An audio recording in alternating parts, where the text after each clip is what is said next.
Hi, everyone. Good morning, good afternoon, good evening. Catherine Corona here. What is it? I can see on the computer, day 16. I'm sitting kind of funny because I can't really sit on my leg and my foot is numb. The remnants of what I figured out was probably a way too long of a bike ride, which set something off. So I'm still on the track of trying to figure it out. So I'll talk to a doctor today in about an hour, so we'll see. Didn't go to the emergency room because I just don't like the emergency room. But I may still have to go if I can't get in for an MRI. So that's my story anyway. Some people asked me later that texted me but today.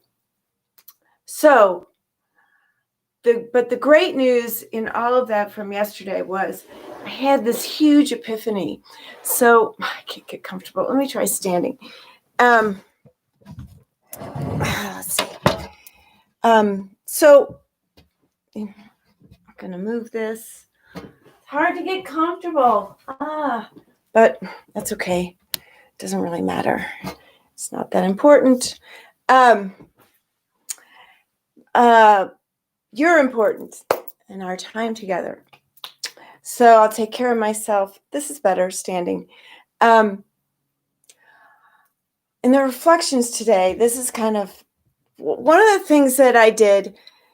It's a thing that set my life on a certain course, a course of working to be the best person I could be. I was spending some time with an uncle of mine, and he took me to the library at a college. I was maybe 10 and maybe 12, something like that. And we were talking about, what I was going to do when I grew up. And I had these ideas of what I was going to do. And he said, rather than think about what you're going to do, why don't you think about what you will become? And like, what was that? And he said, like becoming the best person you can be. That set my life on that course. Because at that moment I went, that's really what I think life is about for my life. And so that's what I set out doing. And still do. So one of the things I do, and will always try to be the best person I can be, fulfill that potential, fulfill my destiny. And that means the most loving, caring.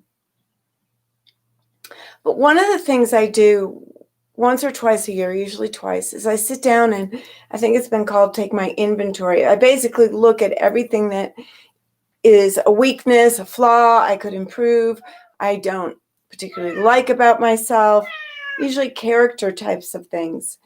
And the other thing was when I was about 20, I volunteered at a nursing home, and it struck me. It was so poignant that I noticed that so many of these elders were bitter about life, grouchy, cranky, or lived in the past, were living in a memory.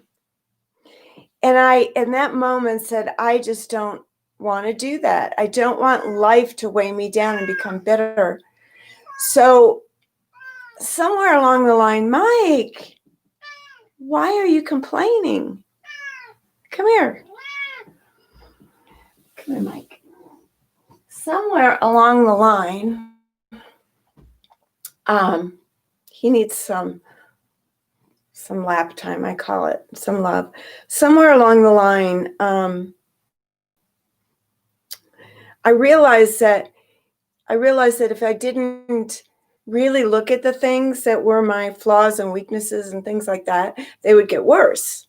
And I thought that that's why these elders in the nursing home, okay, he's wiggly, it had just built up their bitterness, the things that their unresolved issues, to the point where their personality became what it became.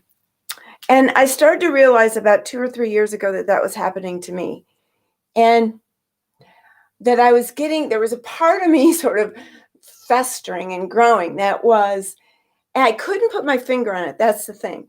I couldn't articulate what it was. It was sort of a nebulous, vague feeling, but I noticed myself being with people in business, like my tenants, because I'm a landlord, and workmen and things like that, kind of sharp. And I couldn't, like I said, I couldn't put my finger on it, but I was just praying that I'd find a way to get out of that. And it's taken me 2 or 3 years, but over the past 2 weeks, I've been involved with this real estate listing agent for my house that has all the negative qualities that I don't like in myself. I got a mirror. My prayers were answered. I got a mirror in front of my face. It's like, you haven't been able to figure it out. Here's this person in front of you. And this is exactly, she's behaving exactly in the ways that you don't like about yourself. When I realized it, I for 2 weeks, I was just so annoyed with her. And then I realized, wait a minute, why am I so annoyed? I learned in University of Santa Monica that if something bothers you about somebody, it's because it's bothering you about yourself. So I took that seriously, and I realized it. And then I was behaving back to her like she was behaving to me. And so yesterday, she called me. I was like, oh no. I picked up the phone and she read me the riot act, and it went on and on and on. And I didn't get reactive because I'd realized this. I just observed it. I just listened. And then I would say, is there anything else? And I literally was not bothered at all. I actually was excited because I saw what was, now I could resolve and heal these things in me. And that to me is one of the most exciting things. It's not for everybody. I realize that. It's not comfortable. It can be painful. Because I was looking at this woman and I was like, oh my gosh, she's so, she's so annoying. And I wasn't really judging her. I was just a statement of fact in my mind. So then it was about me. It's like, well, that's, But so I'm not saying that I recommend this way of life. I had this boyfriend. I told him I was like 20, and I said, well, I have chosen my life to be the best person I can be. And that means I have to look at all my negative stuff and clear it out. And he said, well, that's like opening a Pandora's box. And I said, that's exactly what it is. And he said, why would you want to do that? That was the end of that relationship. But I realized there are people that this is not what they want. They're not going to choose to do this. But it's said to see the face of God, you have to see your own face. So I really got that. And I'm really excited to make that change. And I felt that transfiguration in the moment that she was railing on me. And I was not reacting. And then I apologized for my behavior, just sincerely said to her, I am sorry. I did not mean to cause you any pain or irritation. She became a better person at the end of that. She was nice to me after that.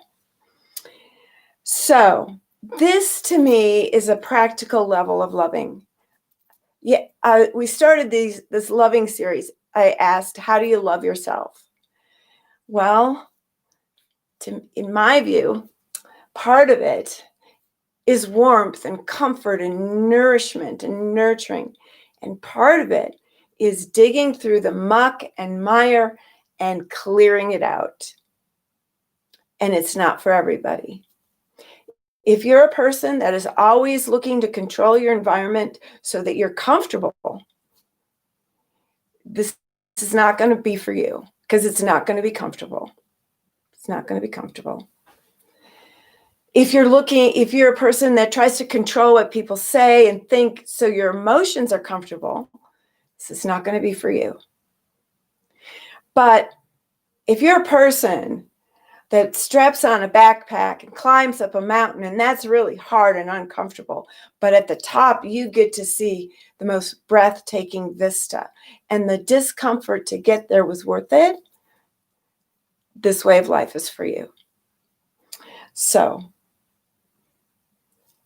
let's see where the meditation brings us I have no idea after all that. Let's just take a deep breath and you can close your eyes. Take your breath in from the base of your spine, all the way up through your torso, through the top of your head and out. And as you exhale, exhale anything that no longer serves you. Breathe in. And just invite that life force that's in the breath to come into every part of you. And let that out. And breathe in and up and let that beautiful air, beautiful breath fill your room and extend outward. And as you let it out, let's just go back to regular, normal breathing.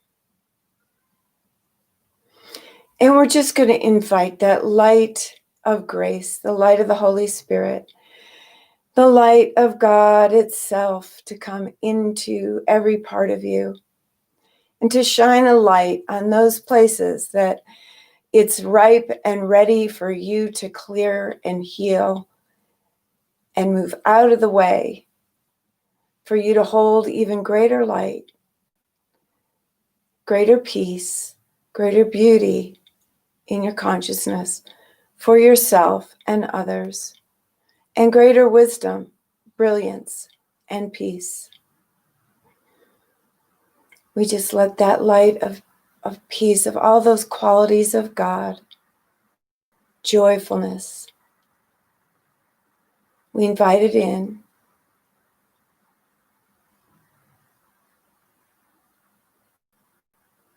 And we move into that beautiful place of stillness.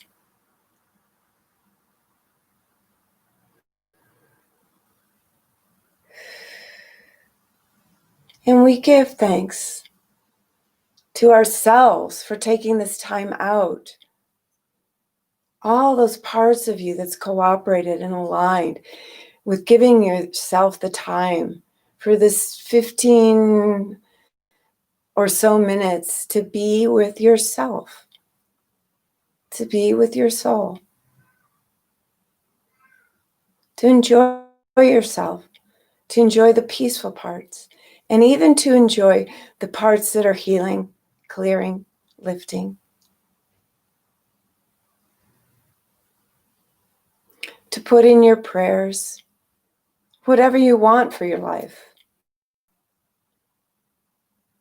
To play a bigger game, to open to the feast, to breathe in life,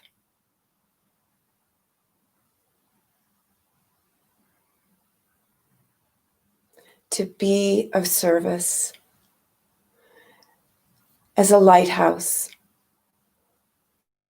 as one who beams the beauty of God's loving into the world.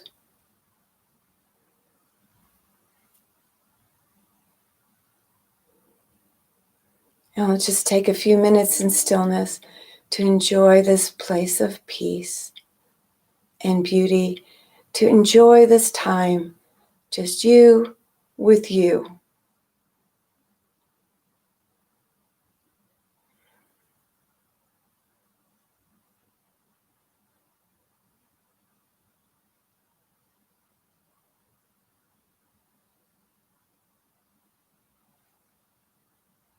And let's lift our consciousness even higher to the place that is beyond you, to the place that created us, that spiritual force, that spiritual source. And in this place, we go beyond our personality and our thoughts, our body. And we look through the eyes of spirit out into existence. And we see the beauty from which all is created. And let's just take a few moments to rest in that beauty and enjoy it, absorb it, absorb the loving.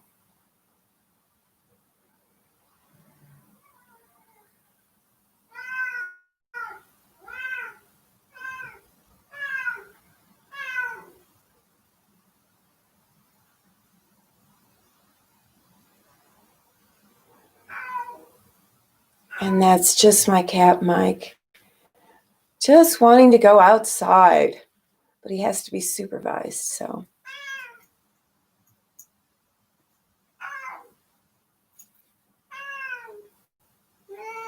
Just let that sound just waft over you. It doesn't have to take you out of this beautiful place. Breathe that in.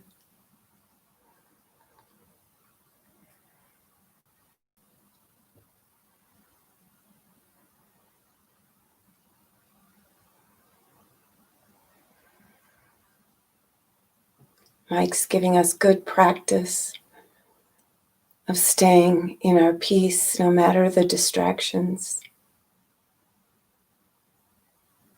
And no matter things that might be uncomfortable,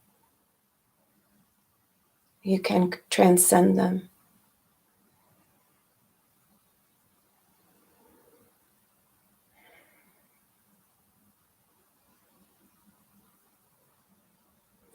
So we just give thanks for this time together with ourselves and with Spirit. And when you're ready, you can just open your eyes and enjoy your rest of your day, or enjoy your sleep. And I'll see you tomorrow. Namaste. And good job. Good job.